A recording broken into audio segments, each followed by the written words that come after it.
killings and smuggling drugs into California prisons. That's what the feds say the members of the Aryan Brotherhood are doing. They charged 16 members with running an extensive criminal enterprise today. The charges detail 5 murders and accuse an attorney of helping smuggle drugs and cell phones.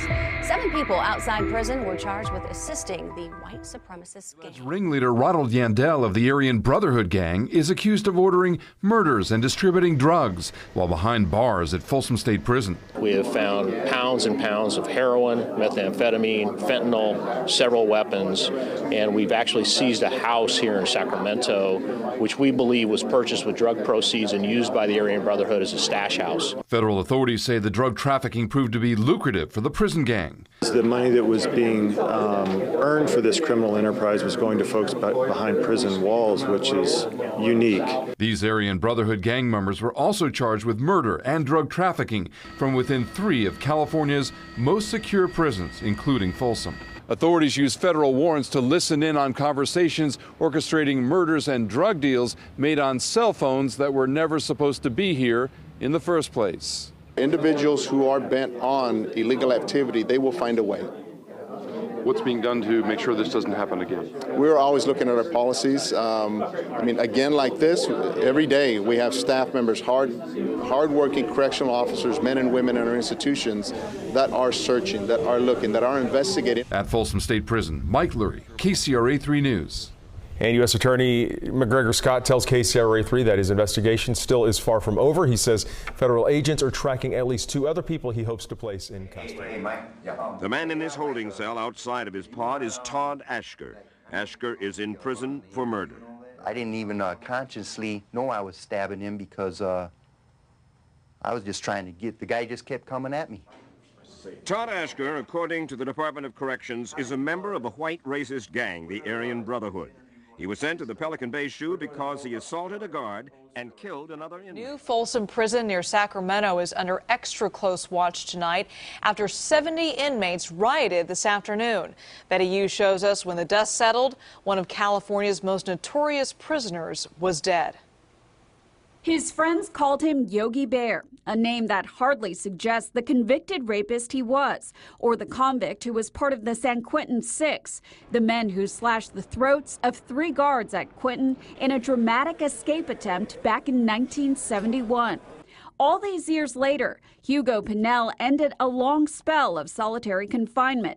Today, in the exercise yard at New Folsom Prison, another con shanked him, and he died. The prison says Hugo was definitely the target. His family is devastated by this. Hugo's attorney said he had concerns about his client's safety at the maximum security prison. There's clear, undeniable failure to protect him because there have been significant threats against him, mostly because of his reputation. That reputation included killing another prison guard just 5 months before he tried to kill his way out of Quentin. He was serving life at New Folsom. His attorney says Hugo had no record of violence for the last 30 years. Many people focus on the 1971 incident at San Quentin. You know, he's the only person left in prison who's directly associated with that incident, and so he's become, the target. Hugo's attorney says his client was in solitary confinement for nearly 45 years. He was shocked to find out Hugo was mixed in with the general population just 2 weeks ago.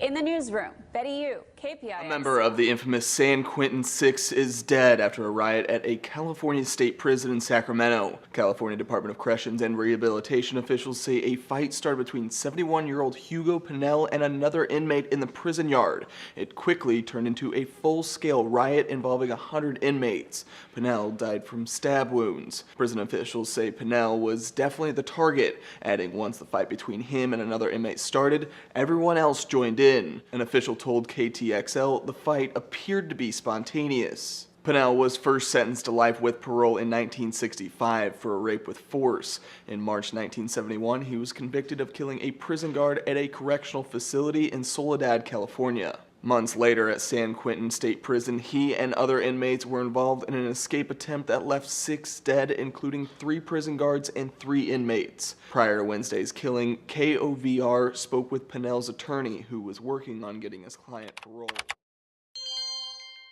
A lively prison protest today in downtown Sacramento. Demonstrators calling attention to an 18-day-long hunger strike at Pelican Bay. KCRA3's Kelly McMullen talked to protesters and joins us now here in our studio. Edie, these protesters are speaking out on behalf of those prisoners who are demanding some major changes be made for those housed in the security housing unit. It's a windowless 6 by 10 foot cell with no windows and hardly any human contact. Support the hunger strike at Pelican Bay. A voice for prisoners on a seemingly never-ending hunger strike. Prisoners who say they're human beings and deserve to be treated as such. When they're holding people in 23-hour confinement with no access to sunlight, no access to real food, and the fact that some of them have been down 2 decades. Family, friends, even former prisoners are speaking out. 26 days in the hole drove me crazy. I don't think I'll ever be the same. They have no medical care. There's no heaters in their cells. Irma's 2 sons got life for murder, but says they don't deserve this kind of treatment. They are basically left alone to die. CDC, you're listening. They have 5 core basic demands. Prisoners want to end group punishment, abolish debriefing or give gang information to authorities, make segregation a last resort, provide adequate food, and give more privileges to inmates. Demands being heard loud and clear in a heated protest. Pelican Bay, there is no transparency or accountability. We've allowed CDC to torture our family members. Oscar Hidalgo with the CDCR says that's not the case. Quote, we have been engaged with inmate advocates and are aware of their concerns. We're not in active negotiations, but we are monitoring their health and have access to immediate inmate care if necessary. Prisoners say they'll be on a hunger strike for as long as it takes. Now, protesters are also targeting Governor Brown to help, and they say other protests are being planned throughout California. What's going on, you guys? Welcome back. Another episode of Greenlit Gang TV. I appreciate you guys checking out the channel. We're going to be going back to California today. We're going to be covering some infamous Aryan Brotherhood characters. We're going to be covering Ronald, Yandell, Danny, Troxell. Those are kind of going to be the 2 we focus on. There was another one that was wrapped up in an indictment with them, William Billy Sylvester. These guys were high-ranking Aryan Brotherhood members, top dogs. I'm not saying they're the boss of bosses, but they had a lot of influence, a lot of say in what went on.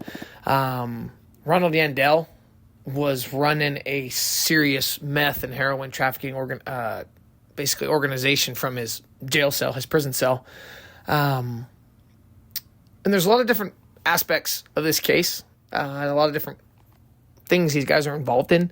You know, Ronald Yandell, 61 at the time of his conviction, had spent 15 years in Pelican Bay's SHU program, which was an infamous solitary confinement lockup system that a lot of people have spoken out against, causing serious mental health issues.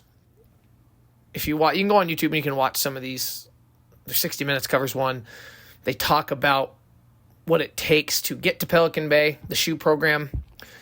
You got to basically commit serious acts of violence within prison walls to get there. Ronald Yandell, Danny Troxell, Todd Ashker. You see the clip I played of him. And actually, Danny Troxell and Todd Ashker, who deserves his own video, so we're not going to get too much into him, they filed the original lawsuit against the prison system for the solitary confinement and for the unnecessary, basically, human rights violations back in 2009. Danny Troxell aligned himself with Blood Gang members, Black Guerrilla family members, in particular Hugo, Yogi, Pinell, remember that name, to bring to light and to basically have a hunger strike. These guys were the leaders of their respective gangs. If the leaders aren't going to eat, a lot of people are going to follow. And that's what they did. And then you see in 2015, there's a statewide hunger strike, a lawsuit, an uprising against the use of solitary confinement. Ronald Yandell was speaking out against a lot of these issues. You see videos he's in. And then he gets transferred to the new Folsom State Prison in Sacramento. He is an infamous white supremacist Aryan Brotherhood member with serious, serious influence. So going back to Yogi Pinell, he was a black revolutionary leader in the 60s. He had spent over 40 years in isolation for murder. They said he had some SA charges as well. That's just what I read. But regardless, the guy was well-liked, been around a long time. But he moves out of isolation after 45 years. And days after he's moved there, he gets to go to the new Sacramento prison, the new Folsom prison in 2015.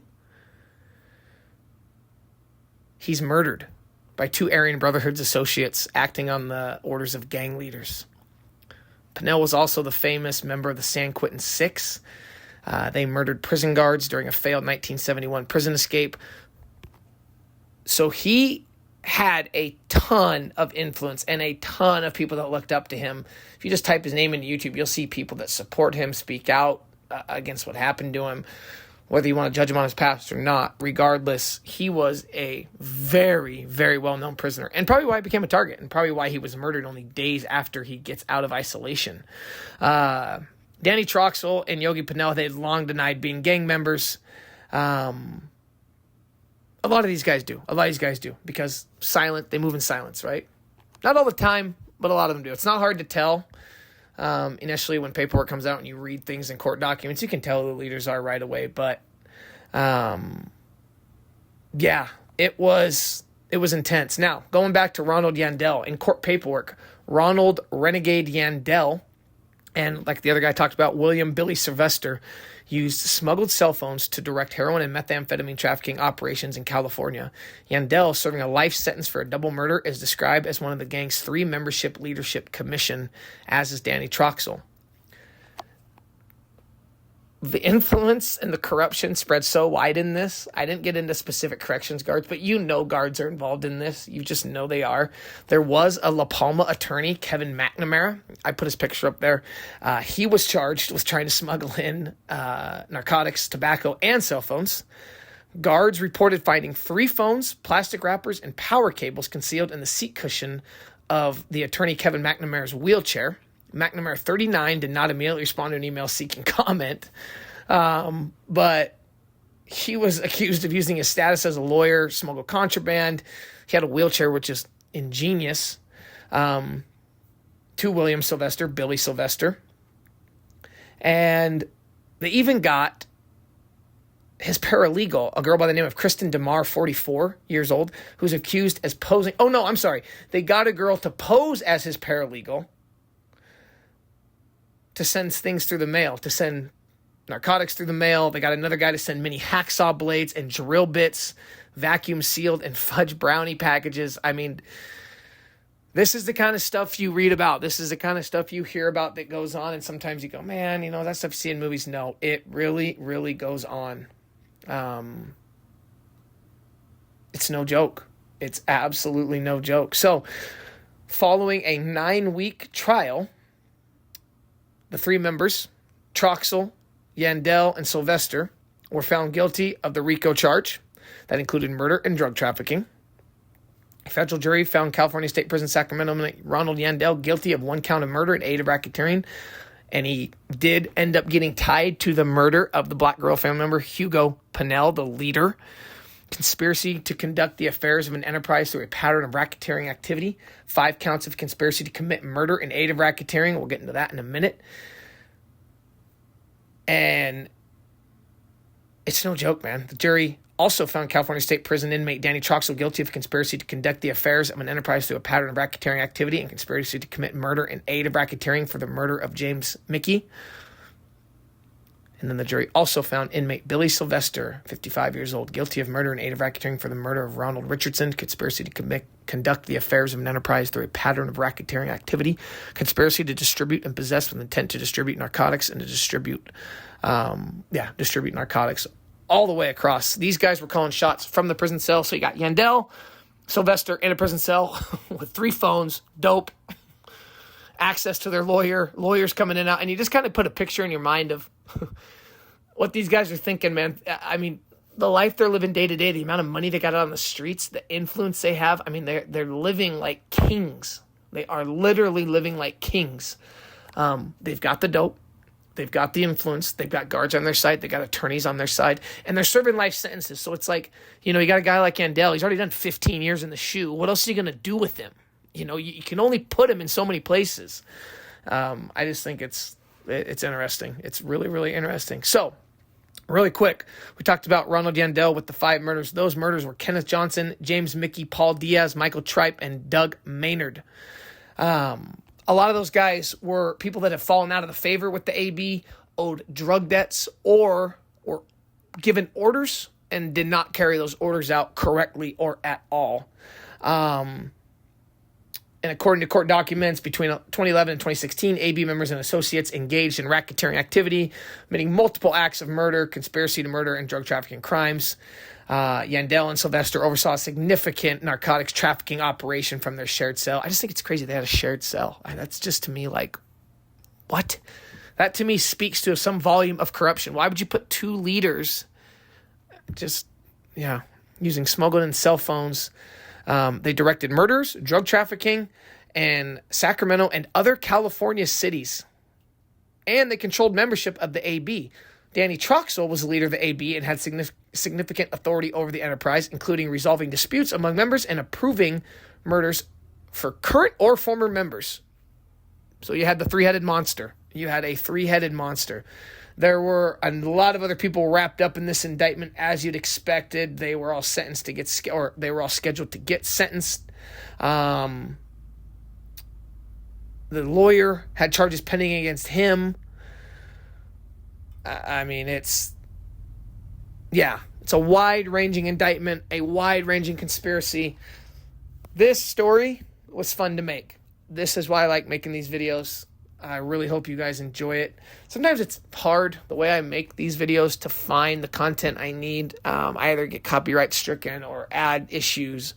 So, I put some time into this. I really appreciate you guys watching it and commenting, subscribing. I know not everybody likes it, but hey, can't make everybody happy. You shouldn't want to make everybody happy. So anyway, appreciate you guys. Till next time. Peace.